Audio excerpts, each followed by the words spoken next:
Assalamu alaikum students. Hope you are doing well. Today we are going to begin with another topic of technical writing, that's gathering and organizing data via interviews. As you already know that we are done with the secondary sources of data collection and the two basic primary sources of data collection, that are questionnaires and observations. Today we are going to delve into interviews in detail, their types, and the method of conducting an effective interview when it comes to collecting the data via them for a report. Okay, let's get started, people.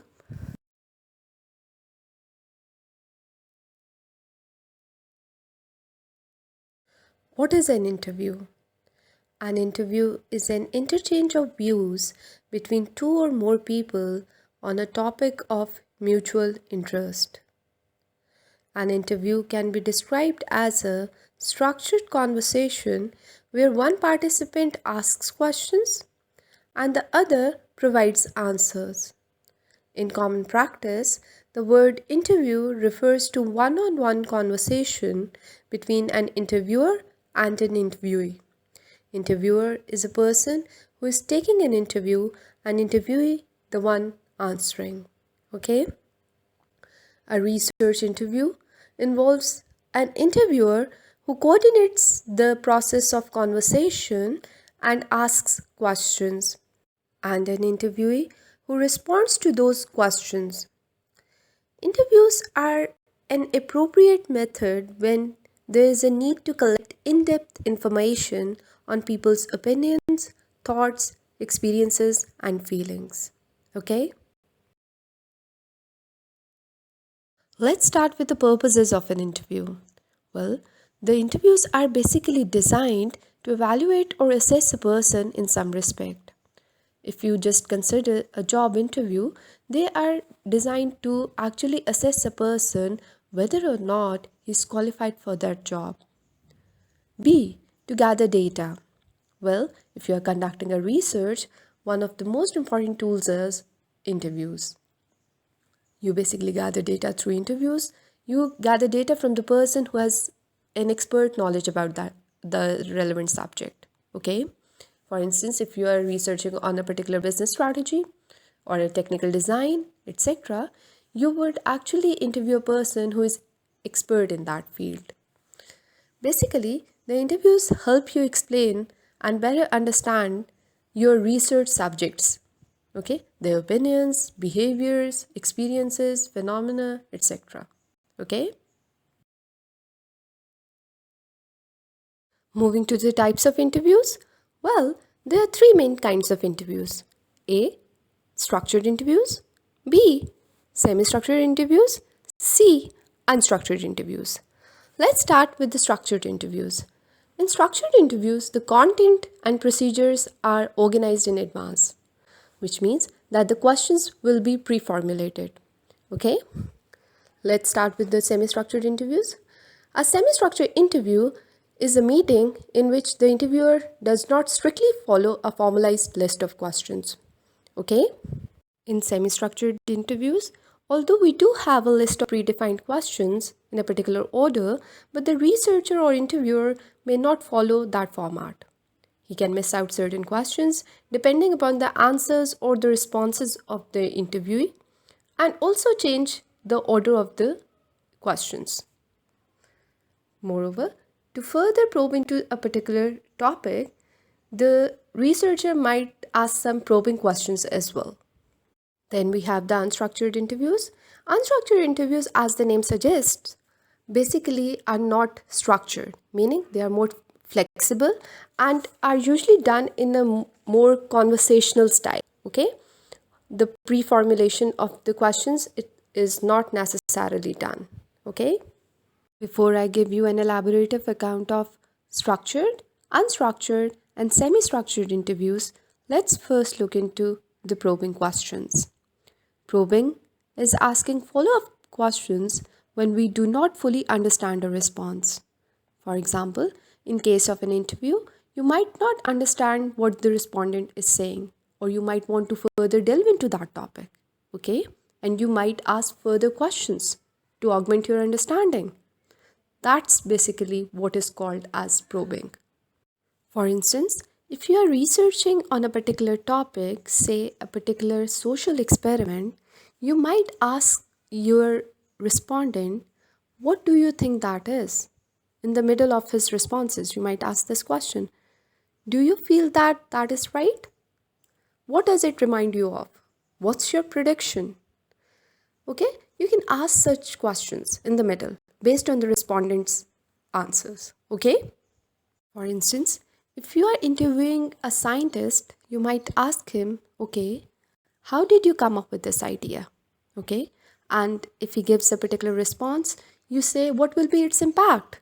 Okay, so a list of probing questions can be there.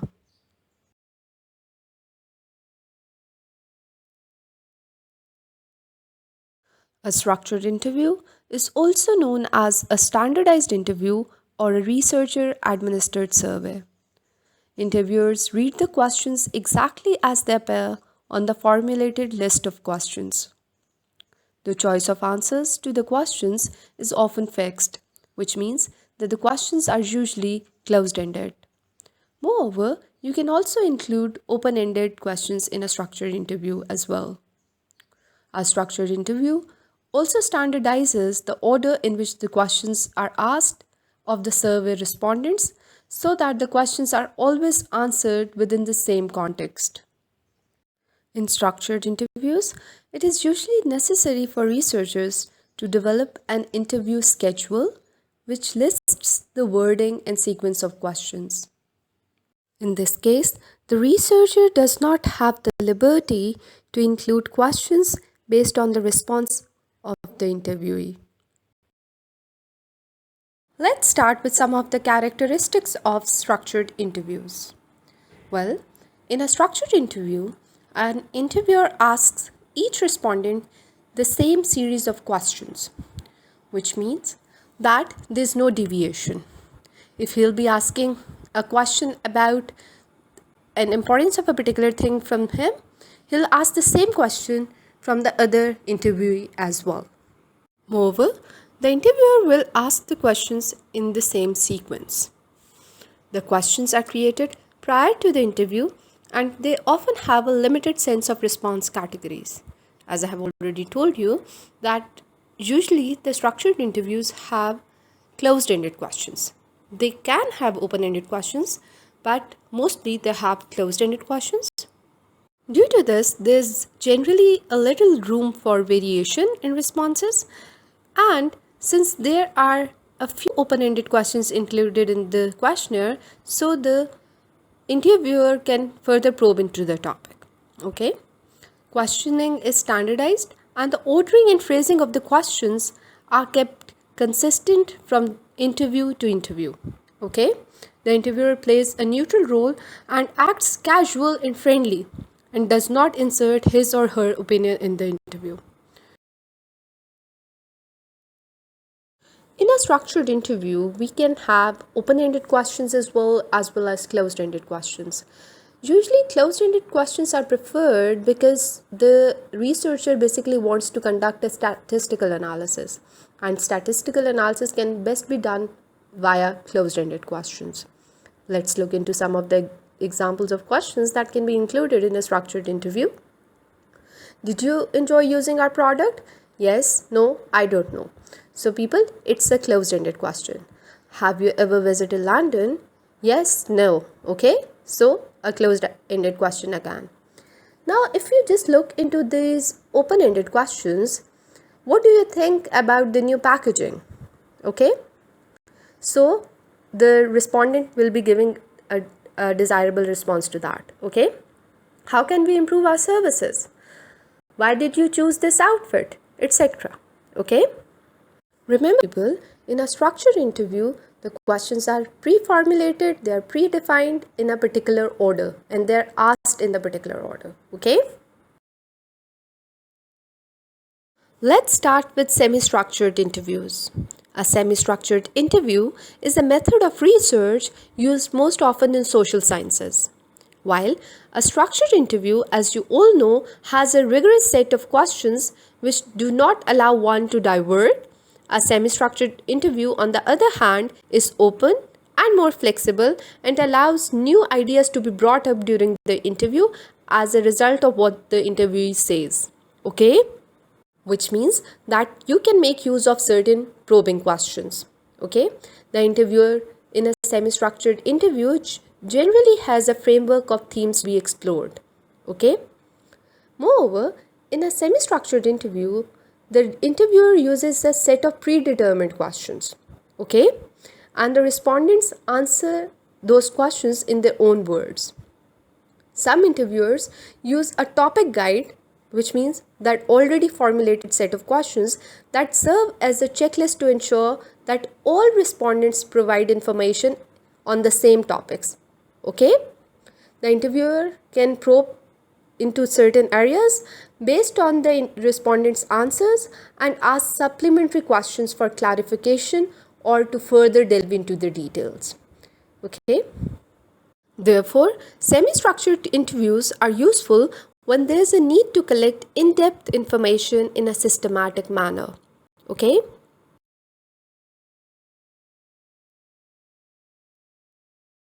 As I have already told you that in a semi-structured interview, you make use of certain probing questions. Okay? You basically want to delve into the topic further. Okay? For instance, if you ask a particular question, you may further ask certain questions to actually get a better idea. For instance, if somebody is sharing his experience regarding a particular thing, you might ask, okay, if when did it happen? Okay? How did it happen? Okay? And further questions to further reveal details about that. Okay? Just look into this example of a semi-structured interview. Tell us about your organization's role in disaster mental health. Well, once this question is asked to the respondent would reply to this question and the researcher will give follow-up probes, okay, to further delve into the topic. How many people are involved in your organization? How do people join the response team, etc. Let's start with unstructured interviews. An unstructured interview is an interview in which there is no specific set of predetermined questions. Although the interviewers usually have certain topics in mind that they wish to cover during the course of the interview, but they do not have a formulated set of questions written down. Okay? Moreover, the unstructured interviews flow like everyday conversation and they tend to be more informal and open-ended. If you just look into these questions, tell me about your experience working at a particular organization. Okay, after the experience, he might ask him about his boss and stuff like that. And immediately he might proceed to another question. Okay, where are you living nowadays? And what did it feel like to live in that neighborhood? What stood you out as the defining characteristic of that neighborhood? And stuff like that. Okay? Students, as you all know, that we have basically two major kinds of questions when it comes to collecting data via questionnaires or interviews. Open-ended questions, B. Closed-ended questions. As you already know that in closed-ended questions, a list of options are available to the respondent. He has to choose from those options to depict the right answer. For instance, if you just consider this question, attendance at school after the age of 14 must be voluntary. Now, it's a 5-point Likert scale that's provided. Strongly agree? Agree. Undecided? Disagree. Strongly disagree. So the respondent has to choose one of the options to depict his feelings. Okay? If you just look into the closed-ended question, we have a set of options available. Okay? The respondent is not provided with the liberty to answer a particular question in a way he wants. If you just look into the open-ended questions, the respondent is given the liberty to answer a particular question in a way he wants. Okay? He can express his feelings in any manner. Okay?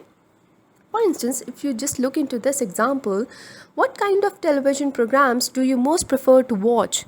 Now, the respondent has the liberty to answer this question in a particular manner he wants. Moreover, no set of options are given. Okay? Moving to the tools that can be used for an effective execution of an interview. Interviews can be conducted via letters, by telephone, in person, via teleconferencing, and voice chatting. It is important to note that letters and telephones are considered as less satisfactory when it comes to the interviews. This is because of the reason that you cannot keep a track of the person's body language, which is a very important element when it comes to the interviews. Moreover, the tone of the person. Okay? Direct contact with an individual and face-to-face relationship often provide a stimulating situation for both interviewers and interviewee, and may also be helpful in getting additional information. You can further probe into the topic. You can have a good idea about the body language as well. In this way, you will be able to get a better insight to the topic. Okay?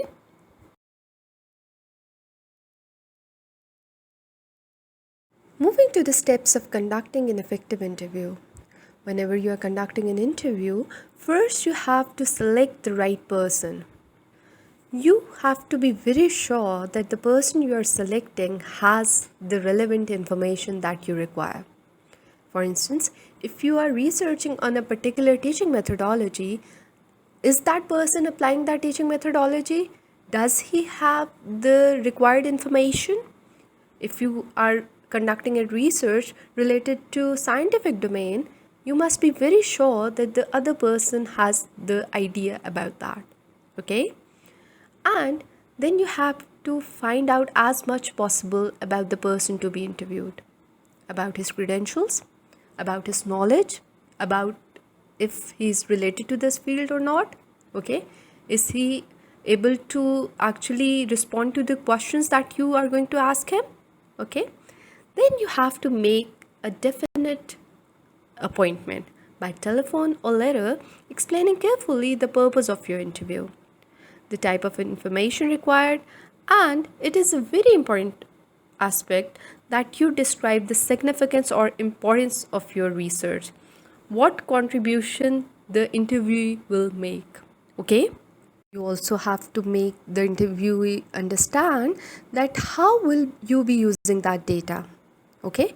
Then you have to prepare for the interview. You have to know the subject matter of the interview so that the interviewee does not feel he's wasting his valuable time explaining basics which you already know. Okay?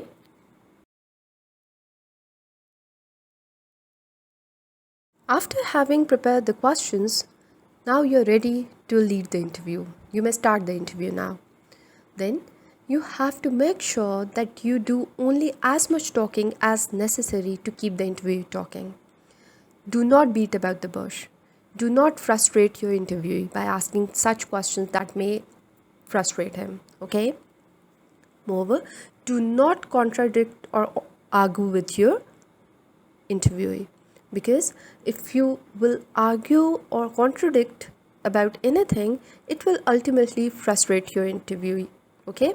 And he'll not be able to continue the interview in a better manner. Okay? If the interviewee gets off the subject, be ready with the question that will get him back on the track, because you do not want to waste your time as well as the time of the interviewee. Okay?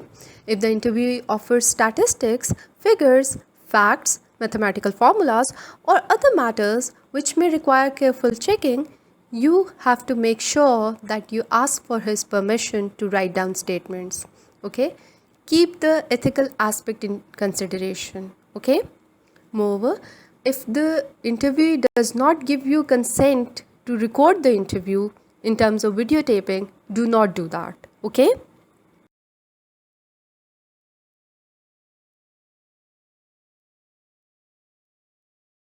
Do only as much talking as necessary to keep the interview talking, because ultimately, if you include additional information that's not of any use to your research, ultimately it will disrupt the validity of your results. Okay, do not prolong your interview.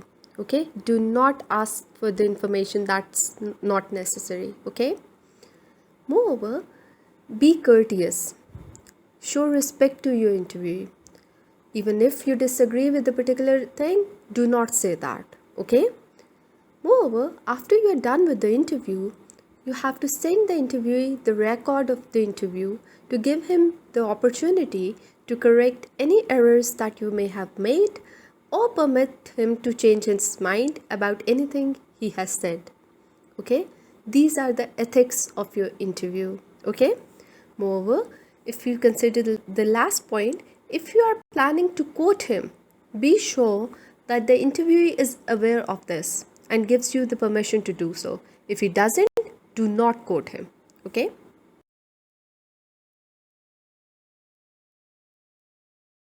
7 stages of interview.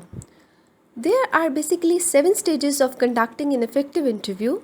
The first stage being thematizing. Formulate the purpose of an investigation and describe the concept of the topic to be investigated before the interview starts. Because it is very much important that you know the purpose. Why are you collecting the data via this interview? What will that data be used for? Okay? Why do you need to collect this data? Okay? What kind of data do you want? Okay? These things need to be formulated beforehand. Okay? The whys and whats of the investigation should be clarified before you actually begin with the interview. Okay? Are you conducting the interview to get basic information, or are you going to use the findings in your research? You have to be very clear. Okay? Then comes the designing stage. Then you have to design your interview. Okay? You have to be very sure that what kind of an interview do you want. Either it's structured, unstructured, or semi-structured. So frame your questions in that manner. Okay? Then the process of interviewing starts. In the interviewing stage, you ask the questions necessary to delve into the phenomena and explore various themes. Okay? After the stage of interviewing, what you do is that you transcribe the interview.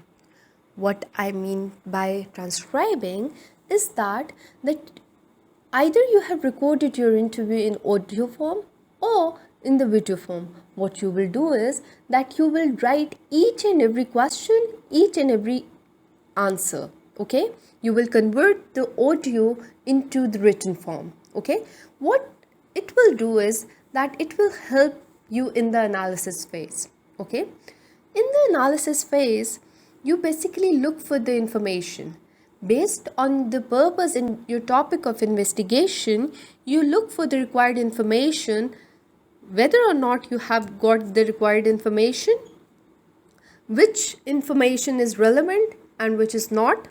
Okay, was the interview productive? Okay, have you got the answers to your required questions? Okay, then you move to the verification phase. In the verification phase, you ascertain the generalizability, reliability, and validity of your interview findings. You basically determine whether or not what you have got through that interview is reliable, okay, is credible, or is authentic. So what you basically do for that purpose is that once you have got the information from a person after interviewing him, you basically interview another person who belongs to that field or has the significant information regarding that field. Okay, for instance, if you have interviewed a business analyst, you may interview another person who is from that field, and if gives a list of answers that correspond to the answers that you have got prior to that, then your results are authentic.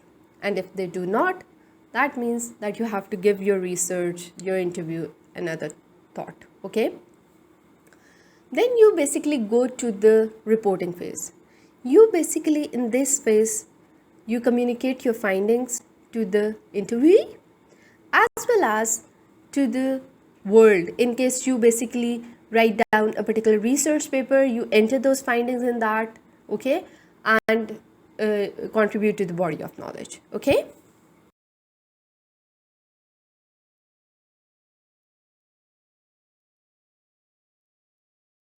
Let's begin with some of the advantages of interviews. Well, interviews are able to engage subjects more easily than questionnaires. Okay.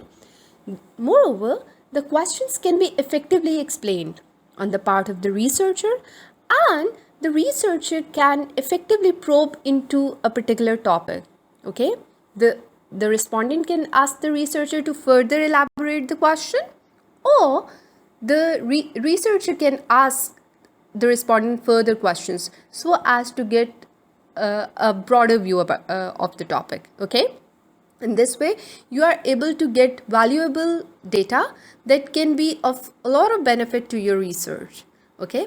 Moreover, the interviewers are able to pick up some non-verbal clues, which means that they are able to look into the body language of the person, which at times can give you very valuable insights. Okay. And this can actually help you define your research in a better manner. Okay.